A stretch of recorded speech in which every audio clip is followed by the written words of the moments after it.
Bom, a aula agora está gravando, tá? Tava procurando aqui a imagem da última aula, mas eu não achei aqui pelo computador.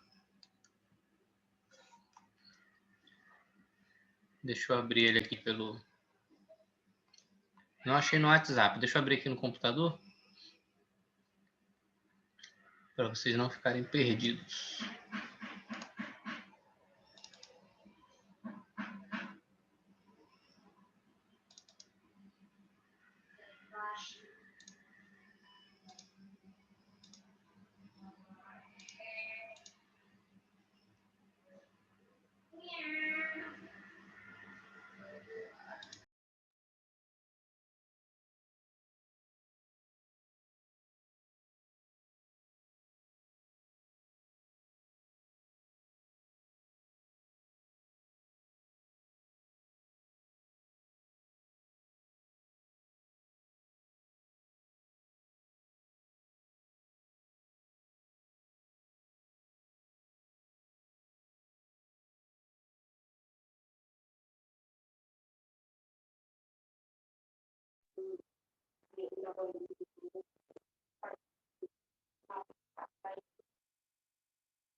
Só um momento para eu abrir aqui a imagem para vocês.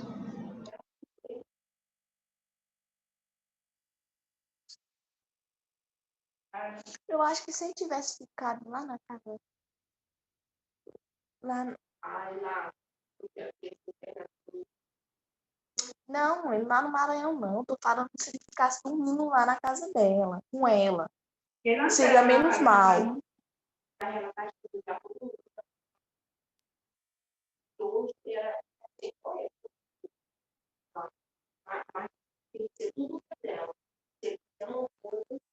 Então, mãe, eu tô falando que se ele tivesse no começo, estivesse dormindo lá, como se eu tivesse mandado, dorme na casa da tua mãe.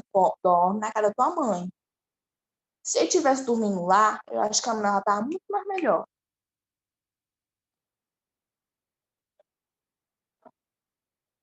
E ela aceitou. Aí eu não sei pouco. Aí eu falo, aí eu mandei.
Bom, pessoal, vamos lá então. Certo? Achei a imagem aqui, tá? Deixa eu compartilhar aqui para vocês.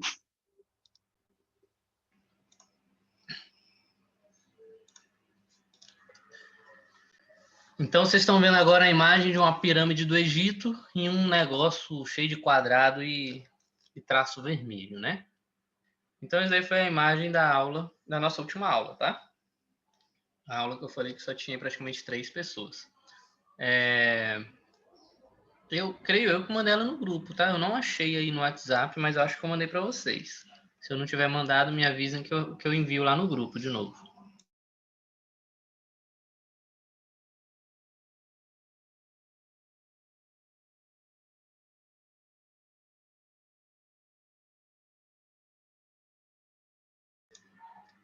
Então eu abri porque hoje a gente está com mais pessoas, só para vocês tentarem não ficar perdidos aí, tá? Então,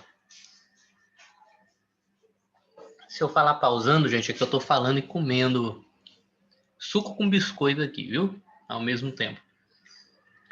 Então, eu fiz essa pirâmide aí para mostrar para as pessoas alguns tipos de memórias, tá? E aí falei que quanto mais em cima da pirâmide, mais rápida essa memória é, tá? Deixa eu colocar o ponteiro do meu mouse vermelho para vocês acompanharem onde eu estou. Então, quanto mais alto da pirâmide, essa memória vai ser mais rápida, mas também ela vai ser mais cara e vai consumir menos energia e também tem uma capacidade menor, tá? Então, a memória que tem no pico da pirâmide é o que a gente chama de registrador. Então, ela é a mais rápida de todas, também é a mais cara, é a que consome menos energia, mas também ela é a que tem a menor capacidade, tá bom? Então, a gente viu que o processador, dentro dele, ó, essa figurinha aqui do lado, que tem um quadradinho azul aqui dentro, cheio desses negocinhos verdes, a gente viu que dentro do processador ficam registradores e ficam memórias caches, tá?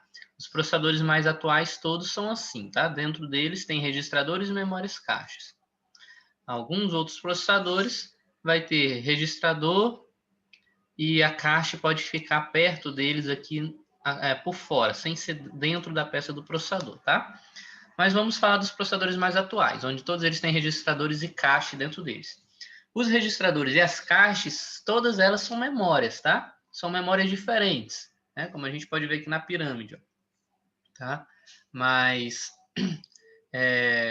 cada uma delas tem uma capacidade e uma certa velocidade. Eu já falei para vocês em outras aulas que o processador é muito rápido.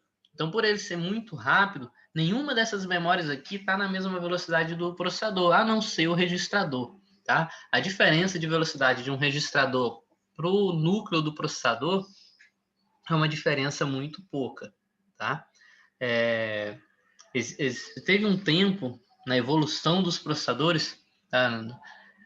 Caso vocês entendam um pouco mais sobre algumas nomenclaturas, tá? Mas o que aconteceu antes, os processadores eles eram 1.0 GHz, depois foi aumentando, 1.8 GHz, e por aí vai, tá? Chegou um momento em que foi lançado um processador de 4.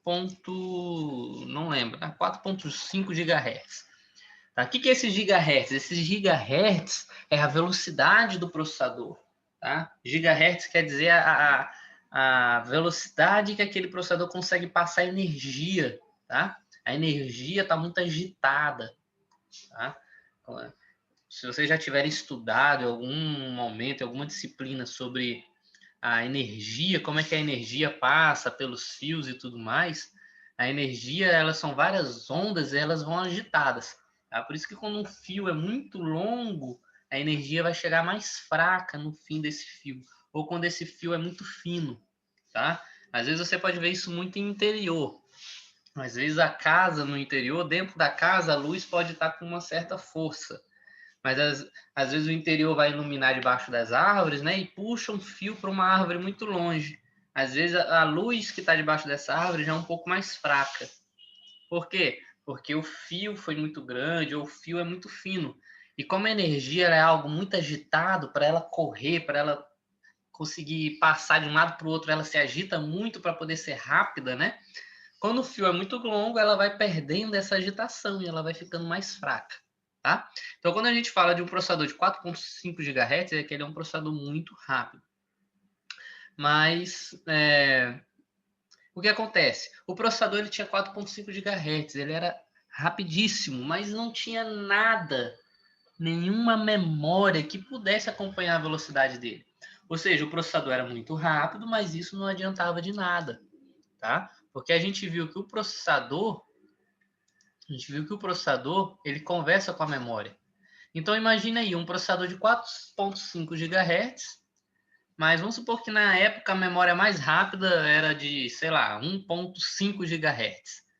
O que acontece? O seu processador ia ser muito rápido. O seu processador ia pegar uma tarefa, ia correr para a memória e falar, eu estou precisando disso. Só que a memória não tem a mesma velocidade do processador. A memória ia correr, só que ia ser outro ritmo. O processador ia chegar lá e ia falar, eu estou precisando disso. A memória ia lá buscar o que ele queria. Enquanto ela ia e voltava, o processador ia estar lá esperando. Porque para o processador a memória era muito devagar. Né? O processador tinha mais do que o dobro da velocidade da memória. E aí, quando a memória trazia de volta o que o processador queria, o processador rapidinho pegava, saía correndo, fazia o que ele queria e já voltava para a memória de novo. E falava, agora eu estou precisando disso. Aí a memória ia lá pegar o que ele queria. Só que a velocidade da memória era outra. Então o processador ficava esperando, tá? Então o que aconteceu? Chegou aí, isso aconteceu lá por volta do ano 2000, tá?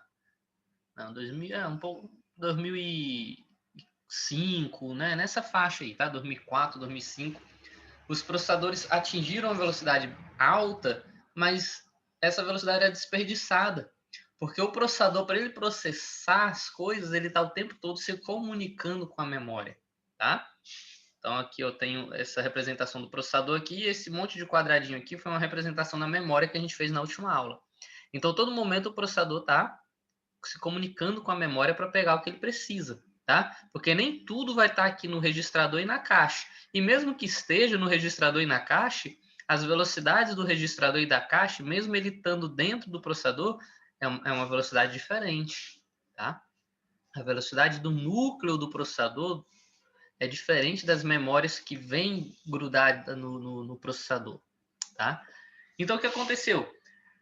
Hoje em dia, por exemplo, se você for parar para ver, se você pesquisar na internet aí, computadores, os processadores dos computadores atuais, você não vai mais achar processador nessa velocidade. Porque o pessoal viu, poxa, a gente desenvolveu um processador muito rápido, mas não tem memórias que acompanhem ele. Ou seja, como o processador e a memória estão o tempo todo conversando, se comunicando, o processador fica o tempo todo ocioso. Porque ele faz tudo rápido, mas quando chega na memória ele tem que esperar. Então, o que seria melhor? Porque um processador muito rápido, ele também consome mais energia. Então, e esquenta mais também, tá? Então, o que eles começaram a desenvolver, né? Não, vamos então fazer processadores menos velozes para esquentar menos, para consumir menos energia e vamos tentar melhorar em outra área, tá? E aí foi quando eles começaram a inserir a cache dentro do processador, aumentar o tamanho da cache para evitar do processador precisar ir na memória RAM, tá? Porque vocês veem essa pirâmide, ó, a memória mais rápida dessas daqui é o registrador. E mesmo ela sendo rápida, ela não era da velocidade do processador, tá? Mas o que acontecia antes? O registrador e as memórias caches, elas eram memórias muito caras há anos atrás. Ainda hoje são, mas há anos atrás eram mais caras ainda. E não tinham uma tecnologia tão avançada. Então, essas memórias, elas tinham um espaço bem pequeno. Então, muitas vezes o processador iria fazer a busca do que ele necessitava direto na memória RAM. Então, isso tornava as coisas ainda mais demoradas. Porque se um registrador, que é muito mais rápido do que uma memória RAM, já não tinha a velocidade do processador, imagine a memória RAM. Essa daí vai estar mais longe ainda da memória do processador, ok? Hoje em dia, para vocês terem uma ideia, as memórias mais comuns, as memórias RAMs mais comuns, elas têm uma velocidade de 0,5 GHz. Hoje em dia, naquela época era uma média de 0,2. Então imaginem um processador de 4,5 GHz ter que pegar uma informação numa memória de 0,2 GHz. Uma velocidade muito devagar, certo? Então o que acontece? Foi passando o tempo, o que aconteceu? Eles começaram a diminuir essa velocidade, tá? E aí começaram a desenvolver essa tecnologia de núcleos, tá? Então, hoje em dia, a grande maioria dos processadores aí vão ter, por exemplo, 1.8 GHz a 2.5 GHz, a grande maioria. Né? Claro que tem mais do que isso, né? Se o ser humano já fez processador de 4.5, claro que ele ainda faz processadores rápidos, né? Mas no mercado que vocês vão achar são processadores de 1.8 a 2.5 GHz. Ah, professor, então passou o tempo e o processador ficou mais devagar. Não, o processador não ficou mais devagar, tá? Porque, como eu falei, não adiantava ele ser rápido e não ter memórias para acompanhar eles. Então, o que aconteceu? Os estudiosos, né, que desenvolvem processadores e memórias, eles começaram a dedicar mais atenção para a memória, para melhorar a memória, que era um processo um pouco mais difícil do que o processador, tá? Porque foi descoberto que para a memória ser melhor, precisava ter tanto condutores elétricos como dissipadores de energia muito sofisticado, com metais caros. Tá? As memórias, uma pecinha de memória tem ouro, tem prata, tem cobre, ou seja, tem metais que são caros. Tá? Então, por exemplo, você vai pensar num registrador. Todo registrador é feito de ouro, são pinos de ouro. Tá? Então, uma memória feita de ouro, ela vai ser muito rápida, tá? Mas, consequentemente, ela vai ser muito cara, ok? Então, o que aconteceu? Para melhorar as memórias dos computadores, as alternativas mais fáceis, digamos assim, eram caríssimas, que envolviam esses metais preciosos, tá? Então, eles tentaram avançar ao máximo os estudos das memórias dos computadores, mas tentaram também procurar uma outra alternativa para que o processador continuasse evoluindo. Tá? Então a gente teve até um tempo obscuro aí na informática onde os processadores pararam de evoluir, né? Que foi esse momento que chegou em 4.5 GHz. E aí começaram então a estudar as memórias, tá? Porém, viram, né, como eu acabei de falar, viram que a solução para melhorar as memórias eram muito caras, eles voltaram a dar atenção para o processador, e aí os processadores diminuíram a velocidade deles. Né? E aí muita gente ficou, poxa, por que o processador diminuiu a velocidade? Porque era mais econômico para uma empresa fazer um processador mais devagar, porque não adiantava ela fazer um processador mais rápido. Tá? Então eu lembro aí que a Intel tinha fabricado esse processador de 4.5 GHz, e o processador que veio depois desse daí da Intel foi um processador, eu não lembro agora, mas vamos supor aí um processador de 2.5 GHz. Aí a pessoa para pensar, poxa, de 4.5 foi para 2.5 e perdeu 2 GHz, ficou pior, né? Mas sim, teoricamente ficou pior sim. Mas por quê? Porque era para baratear o preço final. Ah, imagina aí, esse processador de 4.5 GHz, vamos imaginar que ele era R$ 800. Então, o que acontece? A gente viu que esses 4.5 GHz não eram aproveitados, né? Não adiantava o processador ser rápido. Então, a Intel diminuiu a velocidade do processador e barateou o processador. O processador ficou por R$ 600, por exemplo. Né? Então, ficou mais fácil acesso para as pessoas, ficou mais barato e ficou com a mesma utilidade do outro. Tá? Porque nesse tempo, a memória mais rápida, que era o registrador, ela batia aí 1.0, no máximo 1.5 GHz de velocidade. Tá? Então, com o passar do tempo, foi quando começou a surgir outros núcleos. Então, o processador passou a ter dois núcleos, dois núcleos de 1.5 GHz. Ou seja, dois núcleos, duas cabeças pensantes, onde a velocidade delas era a mesma velocidade de um registrador. Então, isso já tornava mais... o processador não ficava mais ocioso e tinha agora duas cabeças pensantes. Ou seja, eles começaram a pegar essa velocidade muito grande e dividir ela em vários núcleos. E hoje em dia nós temos aí computadores de fácil acesso, né? Octa-core, né? De 8 núcleos. Tá? E claro que tem até de mais núcleos, mas para usuários comuns a gente acha até 8 núcleos aí no mercado. Tá? Então as memórias tiveram evolução? Tiveram, ainda tem, tá? Mas os processadores acharam essa alternativa de diminuir a velocidade e aumentar o número de núcleos, tá? E aí nós vimos que essa comunicação, como a gente já viu aqui, ó, deve acontecer com o registrador, porque o registrador hoje em dia, gente, dependendo aí do registrador, ele tem uma variação aí de 2 a 2.5 GHz de velocidade, tá? Quando eu digo de 2 a 2.5, tá? Depende muito da fabricante. A memória cache também já deu uma evoluída. A memória cache aí está variando hoje de 1.4 a 1.8 GHz de velocidade, tá? A memória RAM hoje em dia está variando de 0.5 a 1.0 GHz de velocidade, tá? Então as memórias já passaram por uma evolução, ok? A memória flash ela varia aí de 0.1 a 0.6 de velocidade. Tá? Vai depender muito da tecnologia aí onde ela está sendo usada. Tá? E o HD, que é o mais lento de todos. Então, o HD está chegando aí de 0.1 a 0.5 GHz de velocidade, mas o 0.5 é muito difícil de achar. tá? Então, vocês veem, a memória, elas são bem mais devagares, tá?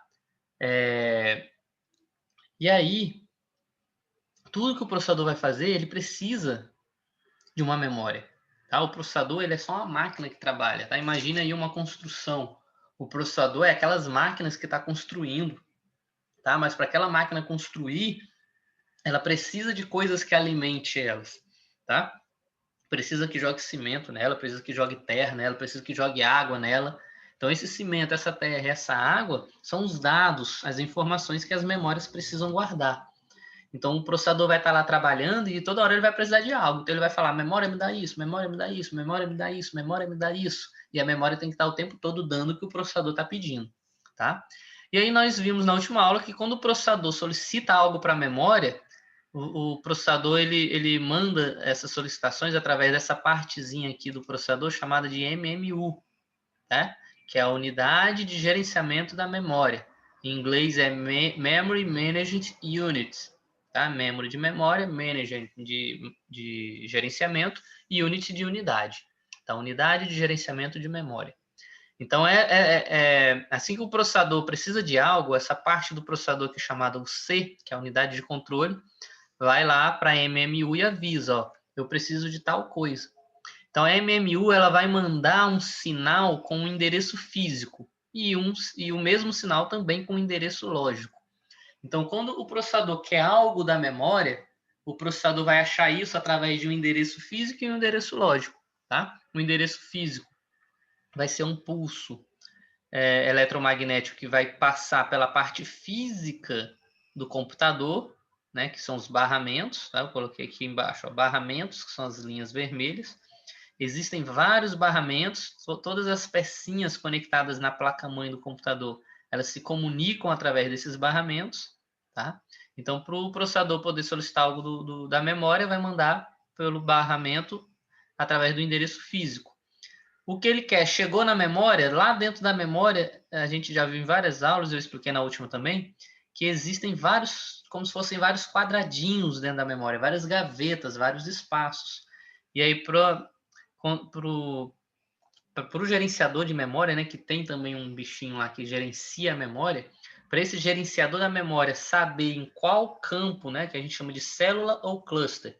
Então, para esse gerenciador da memória saber em qual célula da memória, qual quadradinho, qual gaveta da memória ele vai pegar a informação, ele usa o endereço lógico, tá? Falei super rápido só para dar uma revisada rápida da última aula, que isso tudo aqui foi assunto da última aula, ok? Sobre isso daqui, o que acontece?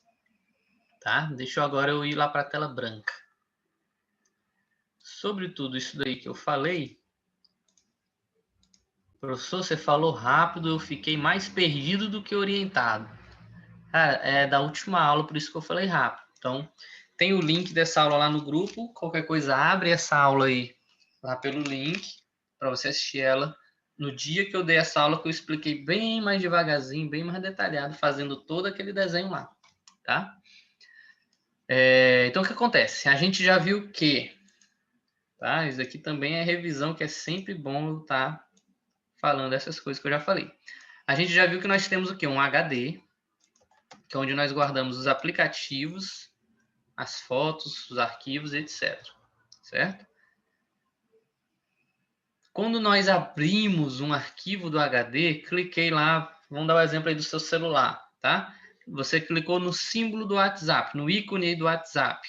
Na hora que você clica no WhatsApp, o WhatsApp está onde? Está no HD do seu celular, certo? Na hora que você clica no ícone do WhatsApp,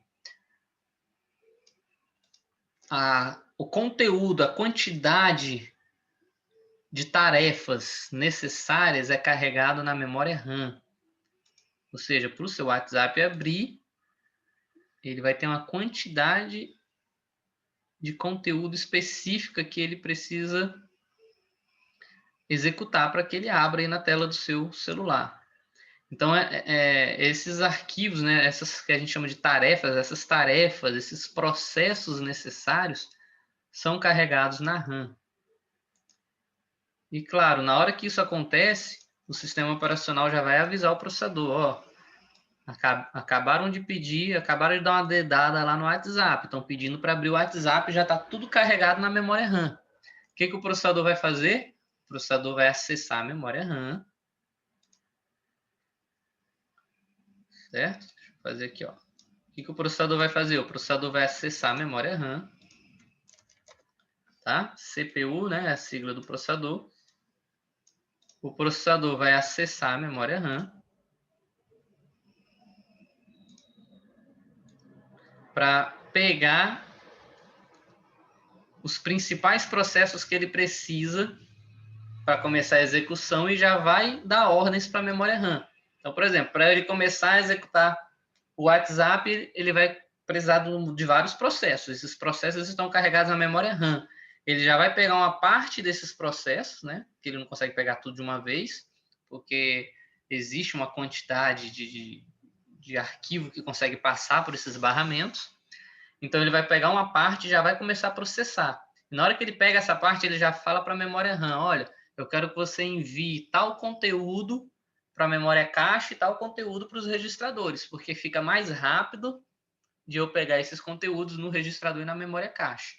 Tá? Então, o primeiro acesso dele, ele acessa só para pegar uma parte, para já começar o processo, e já manda a memória RAM mandar os outros conteúdos para outras duas partes. Tá? Então, ele foi, pegou uma parte e deu a ordem para a memória RAM mandar o restante do conteúdo. Não o restante, mas a parte mais importante. Uma parte para o registrador e outra para a memória cache.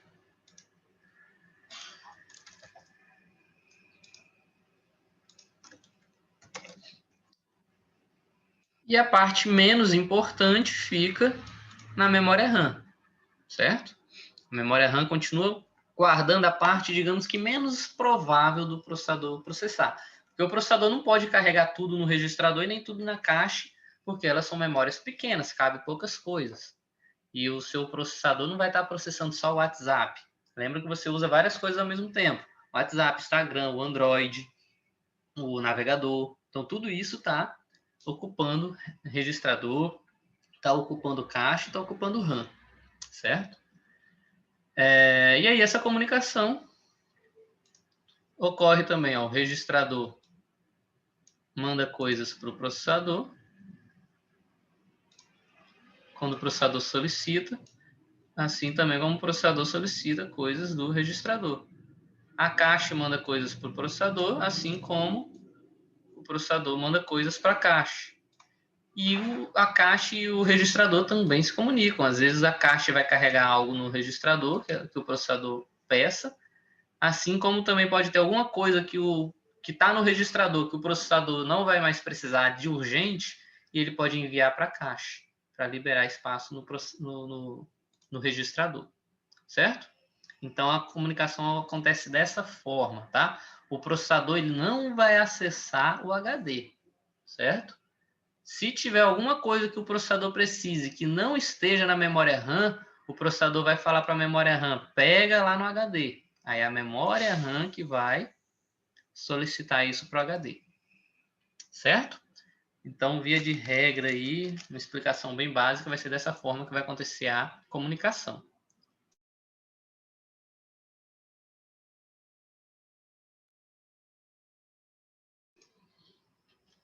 E aí, como eu mostrei na aula anterior, para o processador poder acessar o registrador, acessar a cache, acessar a RAM, ele precisa saber o endereço físico e o endereço lógico, tá? Eu tinha dado um exemplo para vocês na última aula, para ficar fácil de entender, é como se você fosse ter que ir em um prédio, tá? Imaginem que você vai num prédio e esse prédio aí tenha 50 andares, tá? Um exemplo, tá? Você foi aí para um prédio, esse prédio tem 50 andares. Né? Não vou fazer ele aqui porque não vai dar tempo. Mas você foi aí num prédio, esse prédio tem 50 andares. Então, a primeira coisa que você tem que saber, para você sair da sua casa e ir para esse prédio, você tem que saber o quê? Em qual bairro ele fica.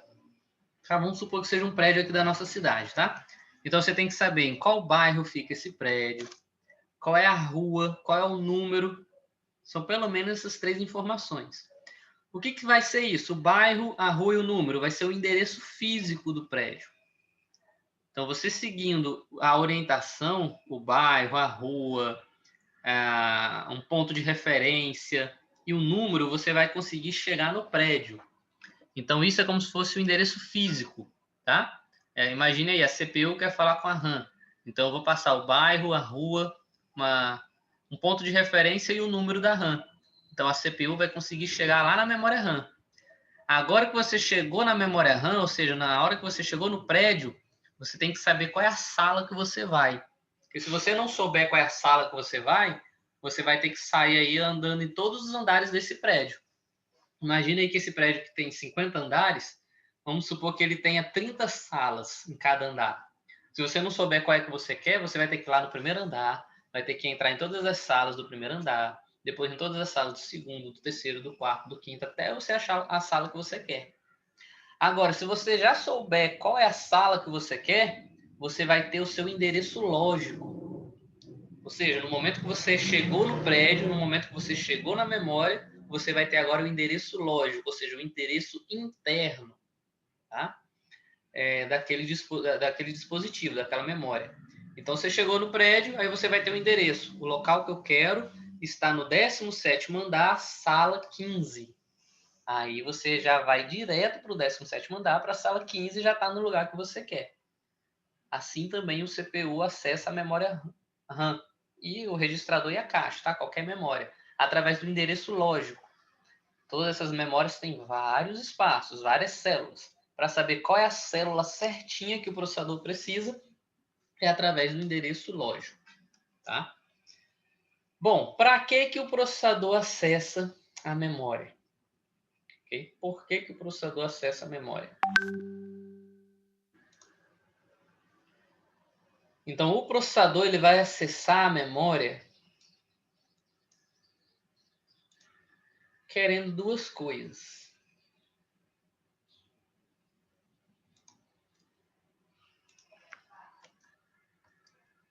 Ou o processador vai acessar a memória para fazer uma leitura,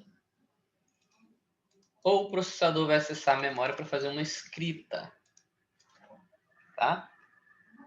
Quando a gente fala leitura, o que significa o termo leitura? Quer dizer que o processador vai chegar lá na memória e vai ler o que ela tem, ou seja, vai pegar o que ela tem e vai levar para ele usar. Tá? Isso é a leitura.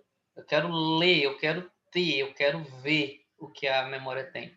Então ele vai chegar lá, vai pegar o que ela tem e vai levar para ele usar. Tá? E o que é a escrita? A escrita é o processador acessou a memória RAM e colocou algo lá, escreveu algo lá, modificou um valor, inseriu um valor. Tá? Então, às vezes, por exemplo, eu estou fazendo uma soma, o meu aplicativo está fazendo uma soma. Tá?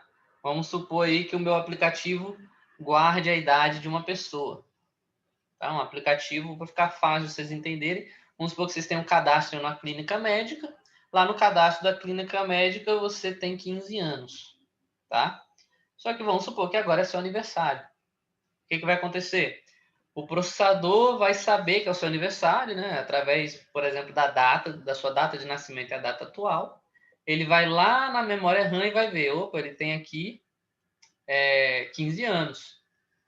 Será que ele ainda tem 15 anos? Ele vem aqui e traz para processar. Na hora que ele traz para processar, ele vai comparar sua data de nascimento com a data atual. Aí, se você tiver 15 anos, ele não vai mais lá mexer em nada. Ele só fez uma leitura. Mas se você já tiver 16 anos, ele vai lá de novo, né? Acessa lá a salinha, né? A célula, o local da memória que está guardado os seus 15 anos, e ele apaga aquilo e coloca 16 anos, ou seja, ele fez uma escrita, tá? Então, leitura, ele pega um valor, ele vê um valor, escrita, ele modifica um valor, adiciona um valor, tá? Então, é dessa forma que o processador acessa a memória, tá? Fazendo leitura e escrita. Ah, ele só vai fazer essa escrita quando ele quer modificar um valor? Não. Essa escrita quer dizer que ele vai inserir alguma coisa, tá? Então, por exemplo, você abrir um aplicativo. Na hora que você abre um aplicativo, e eu estou falando do processador, tá? Mas não é só o processador que vai acessar a memória, tá? É o seu sistema operacional. Deixa eu puxar aqui um tracinho. Eu estou falando do processador, mas lembra que a gente está sempre falando do processador e do sistema operacional. Eles trabalham juntos, a estratégia deles é uma estratégia onde eles trabalham juntos.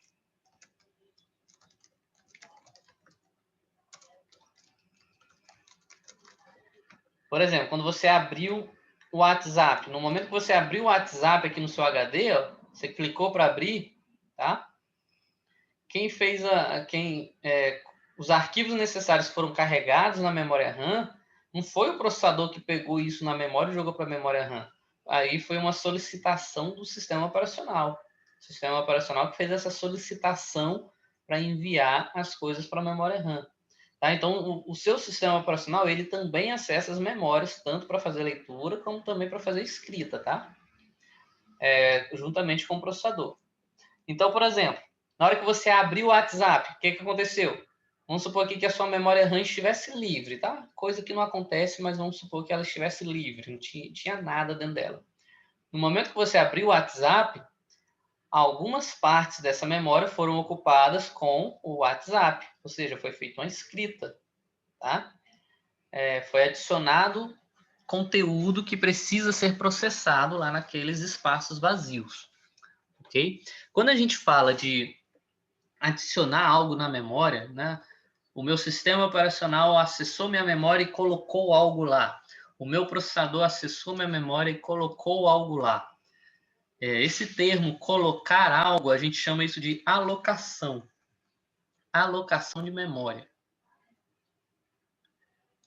Então, quando acontece uma escrita na memória,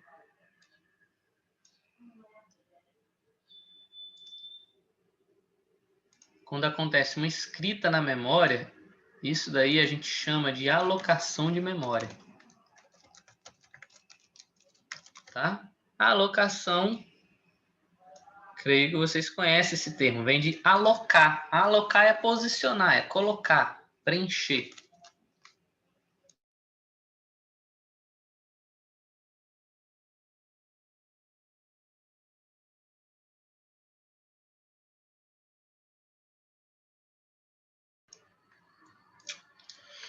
Então,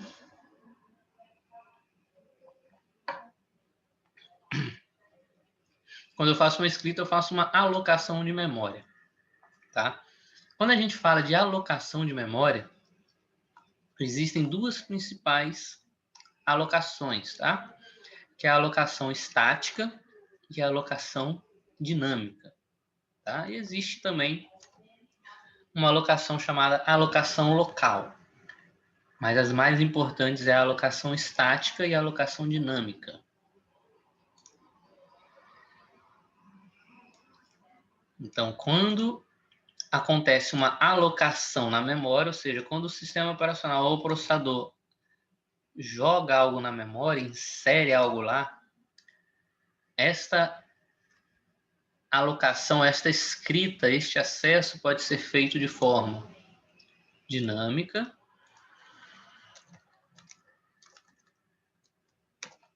tá? Que é chamado alocação dinâmica.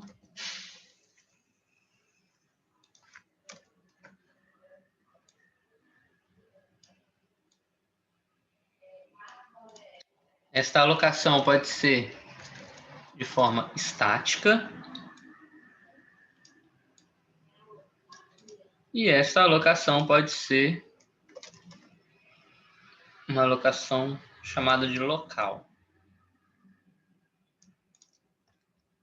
Ok? Então, a alocação pode ser dinâmica, estática ou local. Tá? Quando a gente fala, tá? Eu não vou entrar nos detalhes dessas três alocações agora, porque senão eu vou me empolgar, vou querer falar isso nos mínimos detalhes, deixar o mais fácil de entender possível e eu iria acabar 1h da tarde. Tá? Então, não vou entrar em detalhe nelas hoje, vou deixar para falar mais delas em outra aula, tá? Porque eu acho que foi válido essa revisão que eu fiz. Toda revisão que eu faço eu tento pegar com um ponto de vista diferente, tá? Como hoje nós estamos aí com mais alunos na sala, creio que pelo menos os que estão mais perdidos possam, mesmo que ainda não estando bem orientados, quem sabe, mas pelo menos já teve uma visão mais ampla da coisa, já sabe onde estudar, onde ir atrás, etc, tá? Mas quando a gente fala dessas alocações aí, tem um termo muito importante em sistemas operacionais, que é um termo chamado swap, tá? E para esse tipo de alocação, a alocação dinâmica, ela permite o que a gente chama de swapping, tá? Que eu vou explicar mais detalhado em outra aula, tá? Mas é um conceito importante. Quando a gente fala de dinâmica, essa dinâmica ela permite uma coisa que a gente chama de swapping, tá? Ou o termo swapping. Swap é o verbo, swapping é o verbo em ação, né? Para quem estuda inglês, colocou ing no final, esse verbo está... esqueci o termo agora, tá? Mas ele não está como no formato de verbo, mas ele está no formato de uma ação. E o que acontece, tá? Para ajudar vocês a entenderem melhor a disciplina, melhorarem mais as notas, o que vai acontecer agora? Eu vou parar a aula, que se eu continuar a aula vai acabar 1h da tarde, mas eu também não vou sair de mãos vazias, né? Eu vou deixar algo para vocês fazerem. Tá? Vou colocar aqui nesse quadrado preto, ó, uma atividade para casa. Hashtag fica em casa.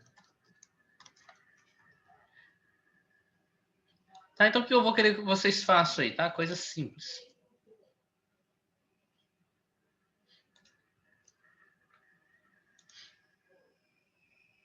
Vai ser uma atividade tanto para vocês estudarem o assunto, compreenderem melhor a próxima aula, que já vão ter sido meio que forçados, digamos assim, a olhar o assunto, né? E também para melhorar a nota de vocês, tá?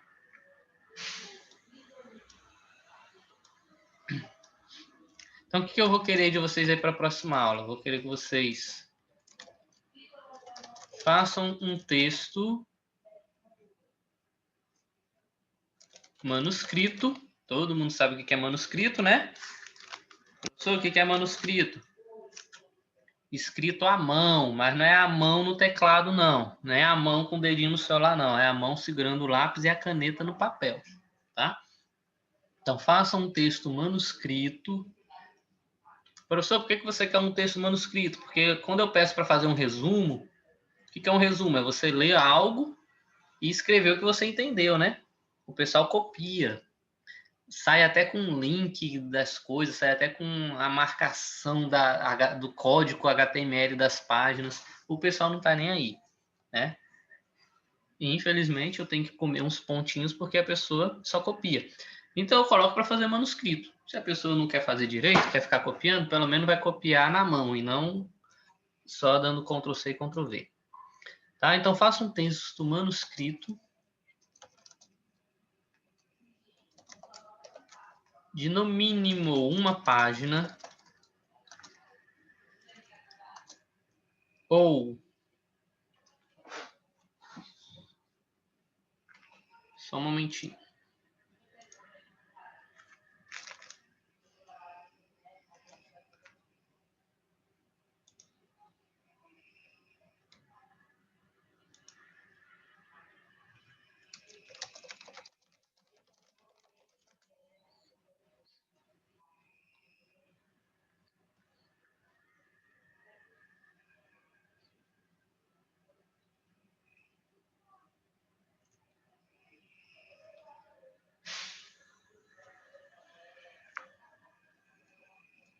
Não sei se eu coloco 30 ou 35. Vou colocar 35 linhas.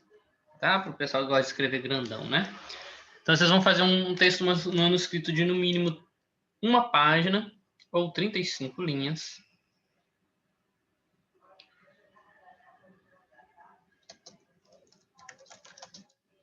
Sobre o que é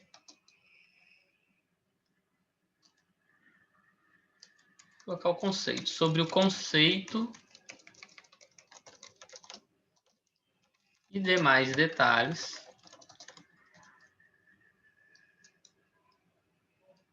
das alocações dinâmicas, estática e local. E explique também o que é swapping e sua importância. Ok? Então, esse daí vai ser a atividade para vocês fazerem em casa. Vocês vão fazer a pesquisa aí sobre o que é alocação dinâmica, o que é alocação estática, o que é alocação local, tá? Como é que elas acontecem, por que que elas acontecem, e vamos explicar também sobre swapping. O que que é esse swapping que acontece só na alocação dinâmica, qual a importância dele, tá? Façam isso em uma forma que dê pelo menos uma página aí do caderno, ou no mínimo 35 linhas, certo?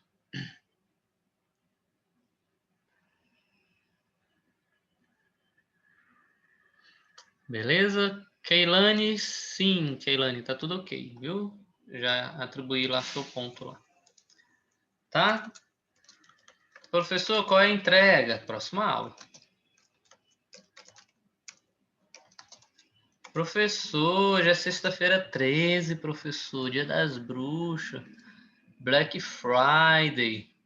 Amanhã é sábado, professor, tem as festinhas no posto, professor. Depois é domingo. Isso quer dizer que tu tem mais tempo ainda para fazer a tarefa, certo? Lembra do hashtag fica em casa. Deixa eu ver aqui que dia é segunda. Porque se eu colocar só segunda-feira, você joga isso aí para 2030 só, né? Ah, professor, pensei que era segunda-feira de 2030.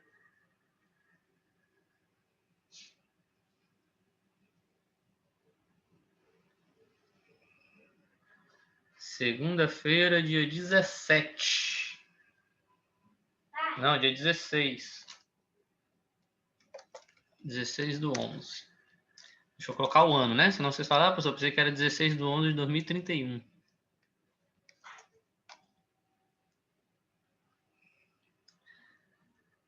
Beleza? Lembrem, enviem no privado e digam seu nome e turma e escola para eu poder identificar vocês. Beleza? Alguma dúvida aí, pessoal?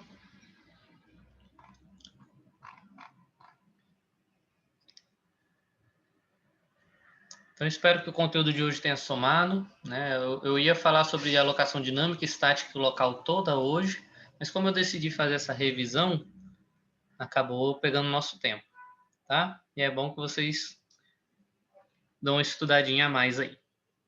Qualquer dúvida, perguntem, senão é hora de dar tchau, né?